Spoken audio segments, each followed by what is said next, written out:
Morning எழுந்ததும் jaw pain, headache or face tightness. நிறைய பேருக்கு இதுக்கு பின்னாடி இருக்கிற ரீசன் டீத் கிரைண்டிங்காக இருக்கலாம். And this habit can be destroying your jaw. வணக்கம், நான் டாக்டர் மகாலட்சுமி, வாய் மற்றும் முகத்தாடை அறுவை சிகிச்சை நிபுணர், meridian hospitals, Kolathur.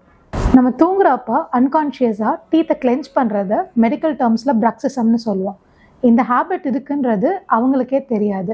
Because this happens during sleep. யூஸ்வலாக அவங்க ஸ்லீப்பிங் பார்ட்னர் ஒரு ஃபேமிலி மெம்பர் தான் நோட் பண்ணி ஃபஸ்ட்டு சொல்லுவாங்க. லைக் தூங்குறப்போ டீத் கிரைண்ட் பண்ணுறீங்க, டூத்லேருந்து சவுண்ட் வருது அப்படின்னு சொல்லுவாங்க. இது ஷார்ட் டேர்மாக நடக்கிறப்போ அவ்வளோ ஹார்ம்லெஸ் கிடையாது. பட் இது கண்டினியூஸாக நடந்தால் teeth, gums and jaw health கண்டிப்பாக பாதிக்கப்படும். இந்த டீத் கிளென்ச்சிங் ஹேபிட் நடக்கிறதுக்கு நிறையா ரீசன்ஸ் இருக்குது. Like stress and anxiety, which is the most common cause, or poor sleep patterns, excessive caffeine இன்டேக்னால வரலாம், ஒரு ஸ்மோக்கிங் ஹேபிட் இருந்தாலும் வரலாம், ஒரு சம்டைம்ஸ் டீத் அலைன்மெண்ட் சரியில்லைனா கூட இது நடக்கலாம்.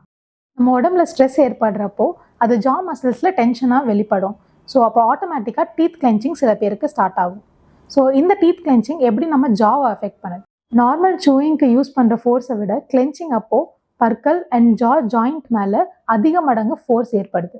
இதனால டீத் வேர் டவுன் ஆகலாம், அதாவது பற்களோட அவுட்டர் எனாமல் லேயரோட தேய்மானம் ஆரம்பிக்கலாம், ஆர் பல் சென்சிட்டிவிட்டி ஆகலாம், இல்லை மார்னிங் எழுந்ததும் 2 சைட் ஜாஸும் டைட்டாக ஃபீல் ஆகலாம், ஆர் டல் ஹெட்ஏக்ஸ் இருக்கலாம்.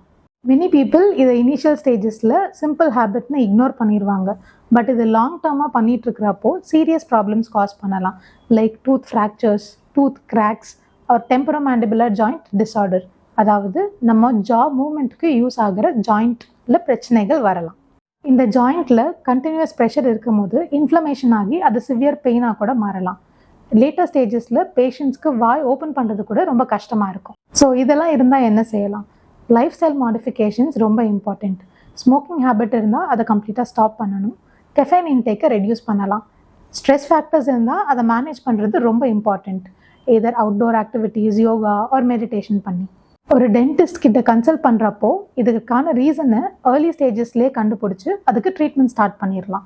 சில நேரம் இந்த ஜாக்கு போகிற ஃபோர்ஸஸை ரெடியூஸ் பண்ணுறதுக்கு ஒரு customized splint or night guard dentist recommend பண்ணுவாங்க. ஸ்ப்ளின்ஸ் அப்படின்னா நைட் தூங்குறப்போ வேர் பண்ணக்கூடிய ஒரு கஸ்டமைஸ்ட் அப்ளையன்ஸ்.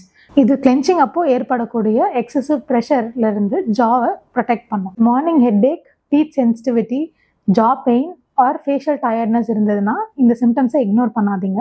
ஒரு டென்டிஸ்ட்டை கன்சல்ட் பண்ணுங்கள்.